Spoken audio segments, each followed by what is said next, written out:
There is a cast iron kettle still found hanging in the ruins of old cabins scattered across Pocahontas County, West Virginia. Its bottom scarred black from decades of fires that were never allowed to go out. That kettle marks the kind of household that learned to survive months at a time.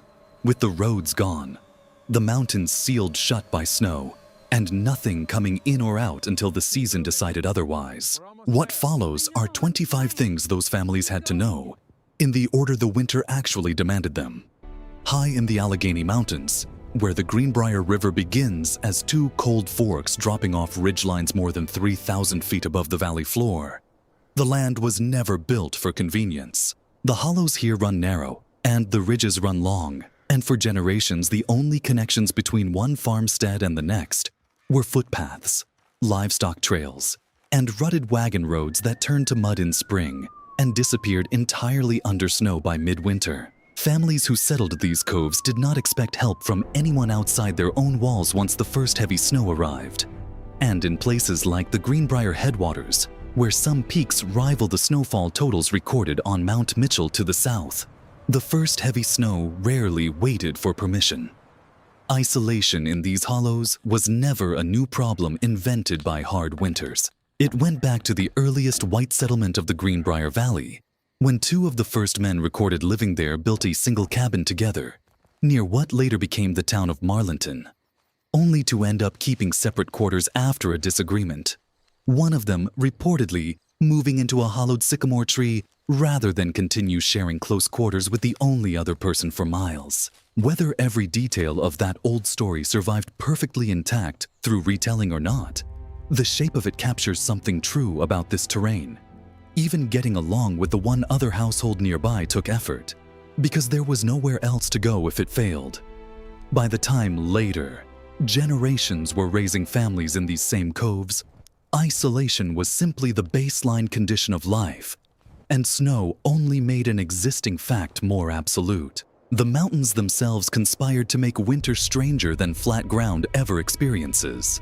A meteorological pattern known today as cold air damming settles dense, frigid air against the eastern slopes of the Alleghenies and Blue Ridge, trapping entire valleys under a ceiling of cloud and freezing drizzle, while warmer air passes overhead.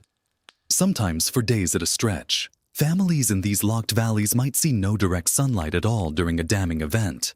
Only a flat gray light and a slow, persistent glaze of ice coating every branch, fence post, and rooftop. Unlike a single dramatic blizzard, this kind of entrapment crept in quietly and simply refused to leave, testing patience as much as preparation. Adding to the strangeness, the limestone bedrock beneath much of the Greenbrier watershed is honeycombed with sinkholes, sometimes numbering close to 20 for every square kilometer, which meant that even when snow began to melt, water did not always behave as expected, vanishing into hidden underground channels instead of running off cleanly, sometimes leaving a spring dry for days and then sending it roaring back without warning. The work of surviving a closed winter began long before the snow itself. By late autumn, a family judged its preparedness not by hope, but by arithmetic. Wood had to be cut, split, and stacked in a quantity that matched the coldest winter anyone could remember, because guessing wrong meant freezing in February with no way to fetch more. A full cord burned faster than people expected, and the families who survived best were the ones who counted logs the way a merchant counts coin, adding a buffer for the storm that always seemed to last 1 week longer than predicted. Once the woodpile was set, the cabin itself needed sealing. Families packed dirt, leaves, and moss against the base of the walls to block drafts crawling along the floorboards, and they pasted oiled paper or old cloth over window gaps, where glass was a luxury few mountain homes could afford. A cabin that breathed too freely in January was a cabin that bled away its only renewable form of warmth. Inside, the hearth became the one fire a household could not let die. Keeping coals alive through the night without burning through the wood supply was its own quiet skill. Banking embers under a blanket of ash so they would still glow at dawn, ready to be coaxed back into flame with a few shavings of kindling rather than a fresh strike of flint and steel. A fire that went out in the middle of a 3-week cold spell was not just an inconvenience. It was a threat to every frozen pipe, every sleeping body, and every jar of preserved food that depended on a stable temperature to keep from spoiling or freezing solid. Autumn was also the season when meat had to be turned into something that could outlast the animal it came from. Hogs were slaughtered once the weather turned reliably cold, and the meat was packed in salt or hung in smokehouses where slow fires of hickory or applewood cured it over days, sometimes weeks. Salt itself was not always easy to come by in these mountains, and in parts of the Greenbrier and Kanawha watersheds, families and traders once relied on salt licks and mineral springs scattered through the limestone hills. The same limestone that, a generation earlier, had also yielded saltpeter from cave deposits used for gunpowder. A family that failed to cure enough meat before the first deep snow had no realistic way to slaughter and process more once the roads vanished. So the smokehouse became, in a very literal sense, a bank vault for the season ahead. There is a particular irony in how these same rivers behaved across the calendar. For decades, the Greenbrier and its tributaries served as a working highway for the timber industry, carrying enormous log drives of white pine downstream each year to the mills. A reminder that this water was, for part of the year, a connection to the wider economy rather than a barrier. Winter erased that connection completely. The same current that floated rafts of timber to market in warmer months locked solid under ice thick enough to walk across, and a river that had recently been a route out of the mountains became, for a few months, just one more obstacle sealing a household inside its own hollow. Root cellars carried the rest of the weight. Dug into hillsides or beneath cabin floors, these dark, cool chambers held potatoes, turnips, cabbages, and apples packed in straw or sand to keep them from rotting or freezing. A root cellar had to be managed with the same discipline as the woodpile, because pulling too many vegetables too early left a family with bare shelves by February, while letting produce rot from poor ventilation was its own kind of slow disaster. Alongside the cellar, the rafters of most cabins carried strings of dried beans, ears of corn, and bundles of herbs, hung where rising heat from the hearth would help cure them, and where mice were less likely to reach. Once the first true storm rolled across the ridgelines, the household's attention shifted from stockpiling to reading the sky itself. Mountain families learned to recognize the particular stillness that came before a heavy snow, the way the air thickened and sound seemed to flatten across the hollow. And they learned to distinguish that hush from the sharper, colder wind that signaled a fast-moving squall rather than a multi-day burial. Getting that reading wrong meant being caught away from the cabin, in the barn, or on a trail, when a storm closed in faster than anyone expected. Going outside at all during the coldest stretches required its own quiet expertise. Mountain families layered wool against the skin rather than cotton, since wool kept warmth even when damp with sweat or melted snow, and they treated leather boots and mittens with rendered tallow to slow how quickly moisture soaked through during long stretches of chopping wood or breaking ice. Recognizing the first numb, waxy patches of frostbite on fingers, ears, or noses mattered as much as any tool, because the difference between catching it early and ignoring it for another hour at the woodpile could mean the difference between minor discomfort and permanent injury. Treatment in that era was simple and often debated from household to household. Gentle rewarming near the body's own heat rather than direct exposure to the hearth. But the underlying lesson, that cold injury crept up quietly and had to be checked for constantly, was passed down as carefully as any recipe. Because storms could turn a short walk to the barn into a disorienting, dangerous errand, many families strung rope lines between the house, the spring house, and the livestock shed. A rope, gripped hand over hand through blinding snow, was sometimes the only thing standing between a person and becoming lost in their own yard. Where rope was scarce, families fell back on fence lines and familiar landmarks, training themselves to navigate by feel and memory rather than sight. Since a whiteout could erase a familiar path in minutes, moving any real distance over deep snow required its own preparation. Some families fashioned crude snowshoes from bent wood and rawhide lacing, wide enough to keep a grown adult from sinking knee-deep with every step.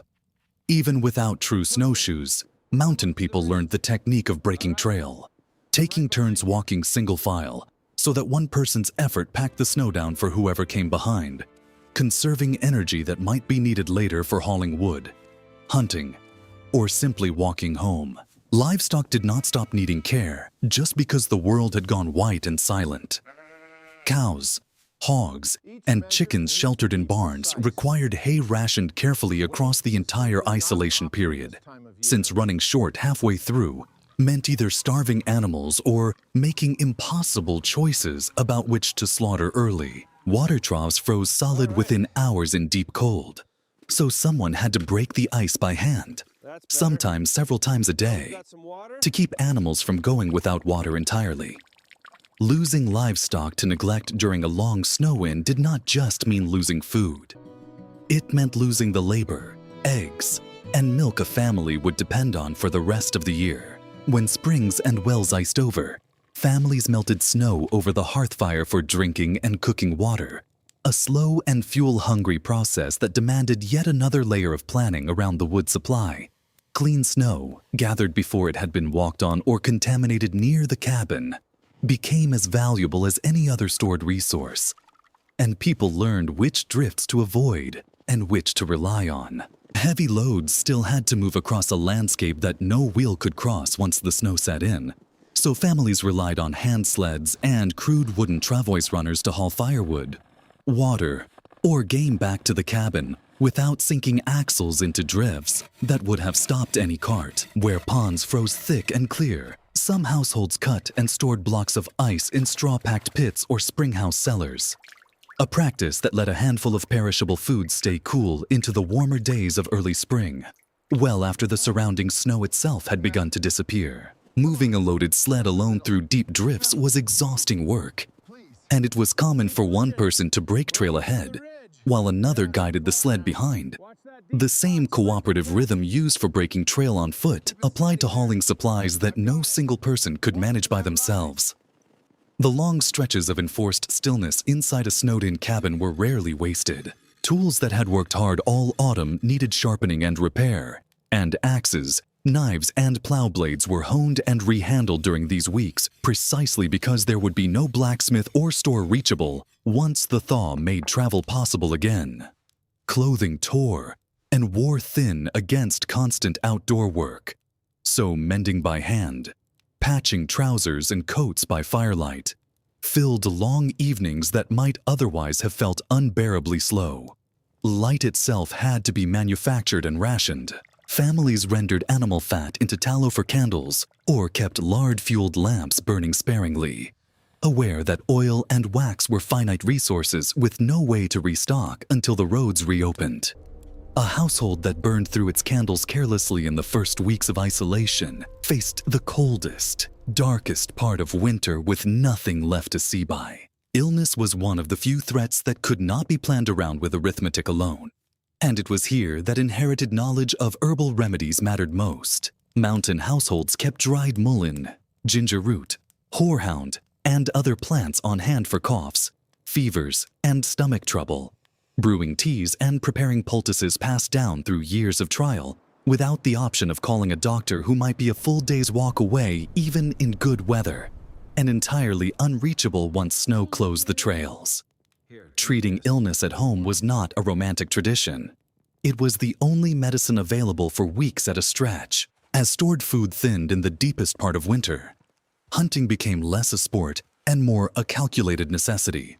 Tracking deer, rabbit, and other game through snow required reading prints and droppings with patience, understanding how cold pushed animals to seek shelter, in particular hollows and thickets, where a hunter familiar with the land could still find them, where streams stayed open beneath the ice, or where holes could be cut through frozen ponds. Some families fished through the winter as well, adding protein to a diet that had grown heavy on preserved starches.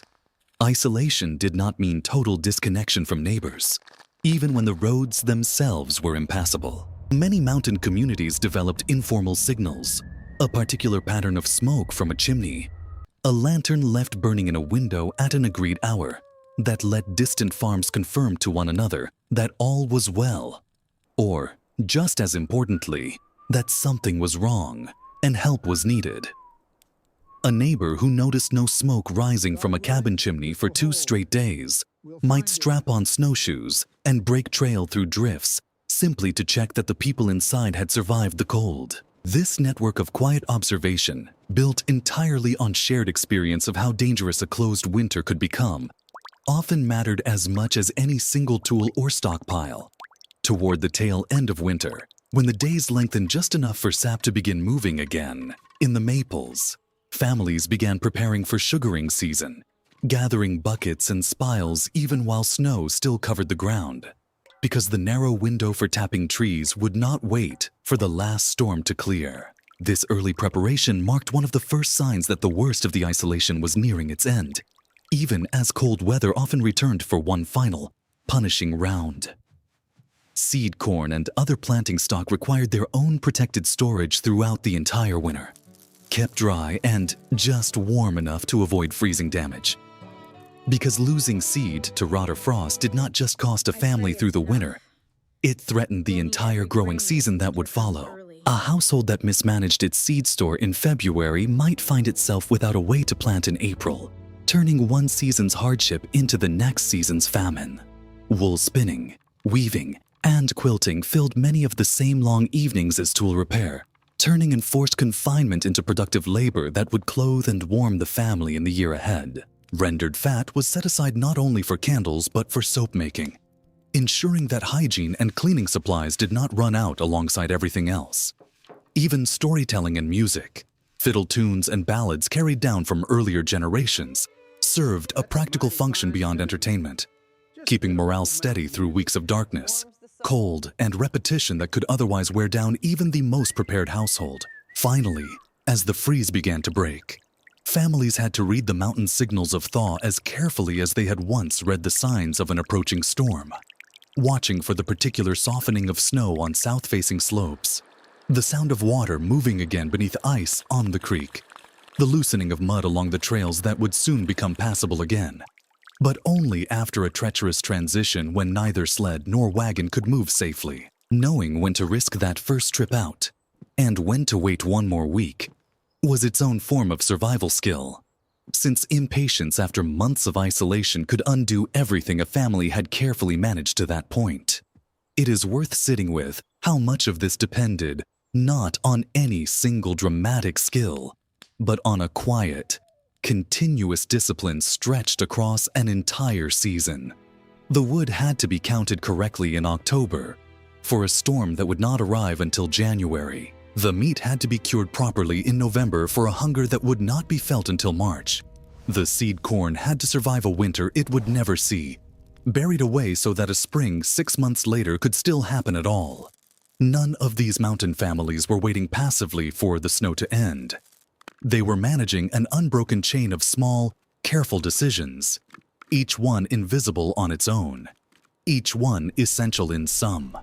Most of what filled those months has no equivalent left in modern life. Few people today calculate a winter's wood supply by hand, watch a chimney for smoke to confirm a neighbor's safety, or judge the difference between a passing flurry and a multi-day storm by the texture of the air outside. Heating, light, food, and medicine arrive now with the press of a button or the click of an order, and the entire architecture of preparation that once defined an Appalachian winter has quietly disappeared from daily experience for almost everyone who did not grow up needing it. What has not disappeared, in the coves and hollows around the Greenbrier headwaters, is the memory of it, carried in old root cellars half collapsed into hillsides, in fence lines that once doubled as lifelines through blinding snow, and in the blackened bottoms of kettles still hanging where they were left, waiting, in a sense, for a winter that no longer comes the same way it used to. That kettle in Pocahontas County is still there for anyone who goes looking. It does not hang as decoration, it hangs as a record, scorched black by fires that were kept alive through storms most people today will never have to face alone. In a season that asked everything of a household and gave nothing back except, eventually, the sound of water moving under the ice and the long, slow return of the road.